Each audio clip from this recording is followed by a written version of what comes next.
So I went viral in February. I was in the campus bookstore one afternoon, in February, of course, which is Black History Month. And they had a display up for Black History Month that said, from bondage to books. And I'm looking around to see if there's anyone in the store. And I was the only one.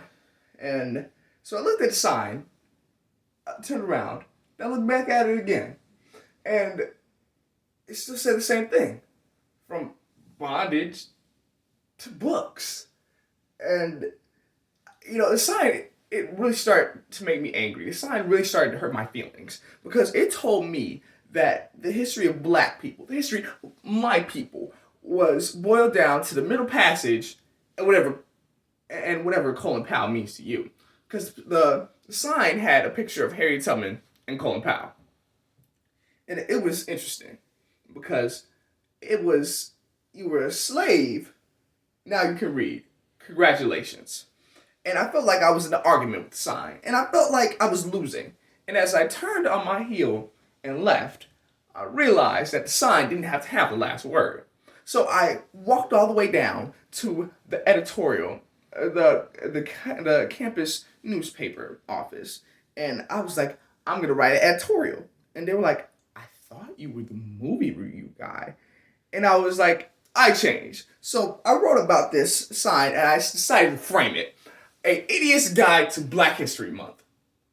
From bondage to books. It has subtitle. So, when posting on social media, a quick way to go viral is posting one's trauma. But other people can view this as secondary trauma because they can get triggered by what you post. A sign, a satire, and a scandal by Robert Eric Thomas, because we need to think about what we post on social media and how it can affect others. And I wrote it as a satire, but I don't know why I wrote it as a satire. But it really wasn't a satire, to be honest with you. I thought you just had to write really, really sarcastically. So that's what I did. It's February. Another Black History Month has come and gone. Good riddance. How long do we have to pay for the penance of this country's sins against black people? And how much black history is there really? We all know the drill: slavery, Middle Passage, Jim Crow, civil rights, Aretha Franklin, MLK, blown away. What more do I have to say? And I can't say that. I didn't think it was funny. I also don't think I would say that now, but I didn't know the phrase comedy plus tragedy equals time, or tragedy plus comedy, like it is somewhere in there's time. I didn't have any time. Rosa Parks is still standing on that bus, so I can't just wait for this to be funny. I finished it in 20 minutes and I sent it to the editorial staff and they published it on the newspaper. It went on the press on Thursday and it published online as well. And it had my email address at the bottom for praise and compliments. At least that's what I thought was going to happen. I thought, people would write to me and say, you're very funny and racism is really bad, which is the point of every satire. And at the top of the course, top of the paper, it had my name. It had Robert Eric Thomas, R. Eric Thomas. And Robert Eric Thomas is my full name. And it's a neutral name that for me because I didn't want to have to apply for a job and somebody, deny me an opportunity to make a living just because of my race. And it's unfortunately a beautiful but heartbreaking way to make a world for a person. But when you read something that's sort of a satire, even if it's written very well, and it says that black history is irrelevant and black people aren't important to the history of this country, and if you think it's written by a white guy, you might get your feelings hurt. So it went on to print on Thursday and up online, and by Sunday, I had over 1,000 emails in my inbox. And I thought for a brief moment that I had made it. But then I opened them and they said things like, Dear Whitey, and you're a Klansman and you should die. thought there might have been some misunderstanding.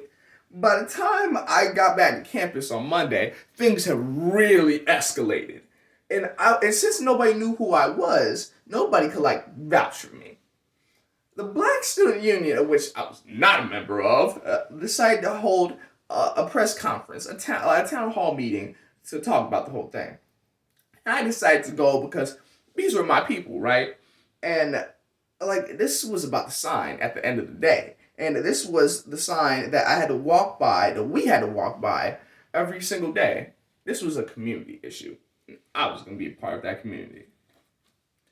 So I walk into this huge lecture hall and hundreds of people. It's pretty a diverse crowd, but most of the faces in there were black, like mine. And I stood in there in the back and not quite sure why I think this, but whenever I see a microphone and there's no one there, I just want to walk up and start talking into the microphone.